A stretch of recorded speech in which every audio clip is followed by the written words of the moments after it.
നമസ്കാരം, മെട്രോ മാറ്റിനിയിലേക്ക് സ്വാഗതം. തെന്നിന്ത്യൻ സിനിമാ ലോകത്തെ ഞെട്ടിച്ച സംഭവമായിരുന്നു നടൻ പുനീത് രാജ്കുമാറിന്റെ മരണം. ജീവിതത്തിന്റെ ഒരു വലിയ ഭാഗവും കാരുണ്യ പ്രവർത്തനങ്ങൾക്കായി നീക്കിവെച്ച വ്യക്തിയായിരുന്നു പുനീത്. ഒക്ടോബർ 29-ന് ഹൃദയാഘാതത്തെ തുടർന്ന് ബാംഗ്ലൂരിലെ വിക്രം ആശുപത്രിയിൽ വച്ചായിരുന്നു നടന്റെ മരണം. ഇപ്പോഴിതാ പുനീതിനെ കുറിച്ച് സംസാരിച്ചിരിക്കുകയാണ് ഭാവന. ജാക്കി എന്ന കന്നഡ സിനിമയിൽ ഉൾപ്പെടെ ഭാവനയും പുനീതും ഒരുമിച്ച് അഭിനയിച്ചിട്ടുണ്ട്.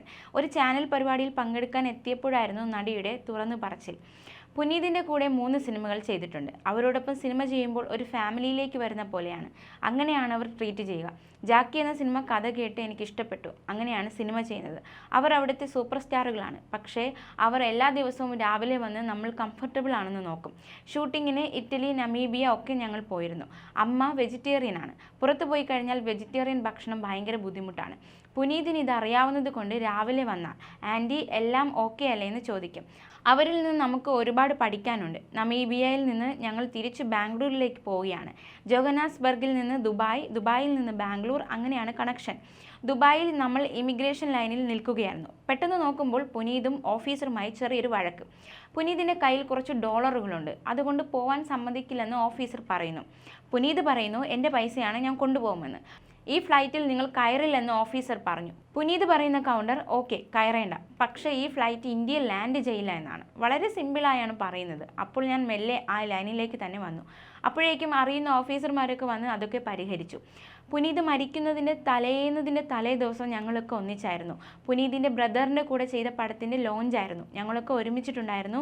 ഭയങ്കര ഷോക്കിംഗ് ആയിരുന്നു മരണം. ഫേക്ക് ന്യൂസ് ആണെന്ന് വിചാരിച്ചിരുന്നു. ഞങ്ങൾ ഒരു ജിമ്മിലായിരുന്നു വർക്കൗട്ട് ചെയ്തിരുന്നത്. അപ്പോഴൊക്കെ പറയും, വീട്ടിലേക്ക് നവീനയും കൊണ്ടുപോവാ, നമുക്ക് ഡിന്നർ കഴിക്കാമെന്ന്. മരിക്കുന്നതിന് മുമ്പ് കാണുമ്പോഴും പ്ലാൻ ചെയ്യുന്നേ ഉള്ളൂ, നിങ്ങൾ വരുന്നില്ലല്ലോ എന്ന് പറയുമായിരുന്നു. മരിച്ചതറിഞ്ഞ് ഭയങ്കര ഷോക്കിംഗ് ആയിരുന്നുവെന്നും ഭാവന പറഞ്ഞു.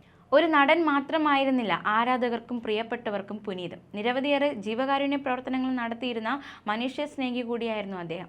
അച്ഛൻ രാജ്കുമാർ തുടങ്ങിവെച്ച ജീവകാരുണ്യ പ്രവർത്തനങ്ങൾ ഏറ്റെടുത്ത് നടത്തുകയായിരുന്നു പുനീത്.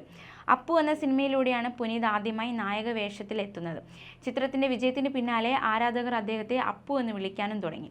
അബി, അജയ്, അരസു തുടങ്ങിയ സിനിമകളിലെ അദ്ദേഹത്തിൻ്റെ പ്രകടനം ഏറെ ശ്രദ്ധേയമായിരുന്നു. You're watching me and you're watching me on metromatney.com. on metromatney.com. metromatney.com. metromatney.com. Subscribe for more videos. Subscribe for more videos. Subscribe here for more videos. Subscribe now. Thank you.